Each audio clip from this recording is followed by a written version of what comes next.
Matt, from the picture in front of us, Casey Kenney had a little bit too much fun on Fight Island. Now, he can't be having a lot of fun taking on Nathaniel Wood. This is a fight that's really well matched. I love the fact that Sean Shelby and crew were able to put this one together because the prospect, well, I think he's a little bit past the prospect stage. I mean, we got to have that conversation. You're 27 years old and you've had 21 pro fights. You're not a prospect anymore. Change your nickname, but keep your mustache. He's taking on Casey Kenney, who, while he might be sunburnt, this guy's on an absolute run. And I know he's got that loss to Merab Dvalishvili on his record, but at this point, Merab in the top 15 in the bantamweight division. Casey Kenney's knocking on that door of the top 15. And so is Nathaniel Wood. And I mean, on his record, the lone blemish so far, really in the UFC, that everybody likes to point out is the second to last fight against John Dodson, where it did not go well for him. I mean, it did until it didn't, and that's always an easy thing to say, but he got caught. It wasn't a good finish, especially if you're a big Wood fan. But I mean, his last time out, he was taking on short notice opponent in John Castaneda, a guy coming in from Combate, and he absolutely whooped him. And Matt, the thing that I like, and we talk about these guys both being well-rounded, in that fight, Nathaniel Wood landed 58 of 67 total strikes to the legs.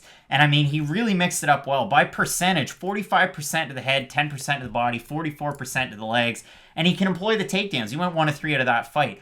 We're really a pro Casey Kenney show, but we're also a very pro Nathaniel Wood show. This is a tough one to try and predict. I mean, we were saying with Casey Kenney picking up the win in his last time out, which was not that long ago. I mean, it seems like we were just talking about Casey Kenney because he fought less than 2 weeks ago against Haile Alatang. He put on a great performance. He had to worry about the power of Alatang in that one. He was able to withstand it and put on a really good performance. He looked great in that fight. So I never think it's a good idea to have 2 professional MMA fights within 1 month, and I don't think I'm alone in that. I think that's probably common knowledge, not a good idea. But for Casey Kenney, it is crazy too. You would think if you have such a quick turnaround, well, he probably got a really quick knockout. No, he won by decision. It was just so one-sided of a beating that he is able to have such a quick repeat. And this is an interesting fight because you hate to see either guy lose at this stage in their career because I really do think, maybe not the sky's the limit, but I think both these guys will be in the top 15 for a long time. I think Merab Dvalishvili is another guy. Like, those three, at one point I would have even had Brad Katona in that group. Like, there was kind of these young guys moving up the division. It felt like they were kind of pushing the older guys out. And Casey Kenney, not that he is the new Nathaniel Wood, because he's a little disrespectful to Nathaniel Wood, but after the Dodson loss, I feel like that's when people started really making the petition of, okay, it's Wonder Man, not Wonder Boy Stephen Thompson. We got to get rid of the prospect. But Casey Kenney at this point, after the Alatang win, it's hard to get that much. It's hard to get that much more excited for a Casey Kenney fight, I really should say. But this, stylistically, you're gonna have the phenomenal scrambles from both guys. On the feet, both guys have power. The output's gonna be really high, and you know that neither guy is going to have bad cardio, where it's gonna be okay. Maybe Nathaniel Wood rocks Casey Kenney, blows his load, trying to get him out of there in the first round, and then it's sort of just a one-sided fight from there on for Kenney because Wood gets tired. I think this can be a phenomenal fight for as long as it lasts. I'm really having a hard time picking because you have to remember, before that Dodson loss, Nathaniel Wood was on his way to being in that top 10, in that top 5 conversation. A lot of people thought if there is going to be a guy to just kind of run through the rankings quick and get a title shot, maybe Nathaniel Wood could be that guy. Now, losing to a guy like John Dodson, especially at this stage in Dodson's career, now of course no longer with the UFC, it's too bad because Nathaniel Wood, you wanted him to kind of have that not swan song, but you want him to keep on going up.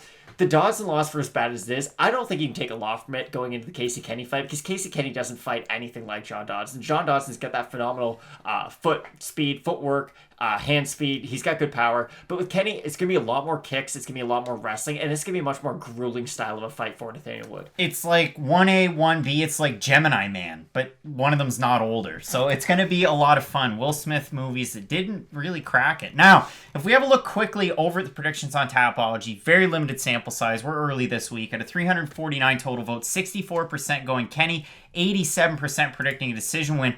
I was kind of surprised by the odds, the fact that Casey Kenney is as big of a favorite as he is. Now, he opened a respectable minus 145, and I say respectable. Normally, you'd say that if it was somebody who was a 3-1 favorite or more, but I think that is fair. He's now minus 193 average over there. For Nathaniel Wood, open plus 115, now at a plus 164. Again, these guys are so well-rounded, and this is so well-matched that it is a tough one to try and predict. Now, you had mentioned as well, for Casey Kenney to really get moving and going, he's got to employ the leg kicks. We might want to see some of the grappling out of both these guys. Numbers-wise, very similar in just about every category. Both with positive striking differentials, both with good striking accuracy, close to 50%. A little bit better defense for Kenny. He's a southpaw. Nathaniel Wood's orthodox. They can switch stances. And for grappling, pretty darn close. I mean, Casey Kenney's takedown defense isn't as good, but there's a reason. Hold up. There's a reason why all stats aren't created equal. We always talk about this.